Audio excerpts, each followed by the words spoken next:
Depuis plusieurs années, l'agriculture africaine fait face aux effets du changement climatique. Entre sécheresse prolongée, inondations récurrentes et appauvrissement des sols, les producteurs doivent sans cesse s'adapter à un environnement de plus en plus imprévisible. Pour répondre à ces défis, le Conseil ouest et centrafricain pour la recherche et le développement agricole, le CORAF, a réuni du 24 au 27 février à Lomé, dans une approche participative, des experts, chercheurs et représentants du secteur agricole en vue de finaliser et budgétiser 2 programmes stratégiques visant à renforcer la résilience de l'agriculture face aux bouleversements climatiques. Nous avons développé 2 programmes sur l'agriculture intelligente face au climat pour l'Afrique de l'Ouest et l'Afrique centrale. Les challenges en ce qui concerne le changement climatique ne sont pas les mêmes et donc nous avons voulu développer 2 programmes séparés pour attaquer chacun les réalités de chaque région. Durant 4 jours, chercheurs, experts et représentants des organisations paysannes ont affiné les notes conceptuelles des programmes. L'objectif est de prioriser les actions les plus impactantes et de structurer un budget réaliste pour leur mise en œuvre. Nous voulons des changements dans la manière de planifier, de valider et de mettre en œuvre des programmes. Et nous espérons que cette fois-ci, avec les acteurs qui sont là, les experts qui sont là, on va arriver à impulser une autre façon de faire. Il y a des solutions qui existent face à ce problème de changement climatique là, au niveau des communautés, au niveau des organisations paysannes. Mais comment mettre à l'échelle ces solutions-là? Si on arrivait à mettre en œuvre seulement 50% des solutions qui existent, maintenant qu'une bonne partie du problème était réglée.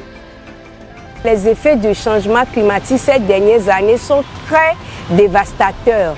Donc dans ce cadre, il faut regrouper toutes les initiatives qui se sont opérées ou bien déroulées en Afrique de l'Ouest comme en Afrique du centre, mettre en place une feuille de route, regarder les innovations qui ont plus d'impact et faire en sorte que ces innovations puissent être appliquées au niveau de l'agriculture dans notre sous-région.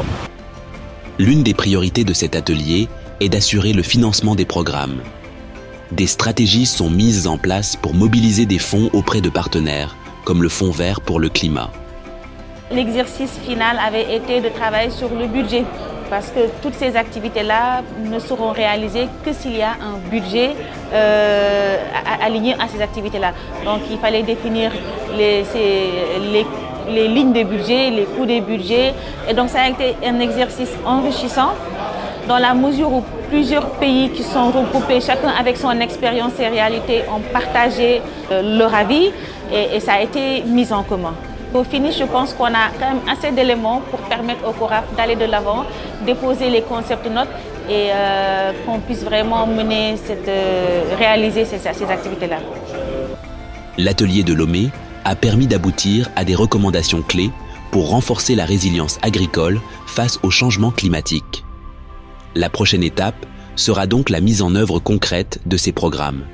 Comme perspective, nous pensons donc amener ces versions finalisées de ces notes conceptuelles-là au niveau des bailleurs pour pouvoir avoir le financement et mettre en œuvre ces projets d'agriculture intelligente face au climat dans les 2 sous-régions, Afrique de l'Ouest et Afrique centrale. Au terme de cet atelier, nous allons donc procéder à la finalisation finalement de ce programme très ambitieux du point de vue d'adresser les changements climatiques, les impacts du changement climatique dans les 2 régions, Afrique centrale et Afrique de l'Ouest. L'agriculture africaine fait face à de nombreux défis, mais des solutions existent.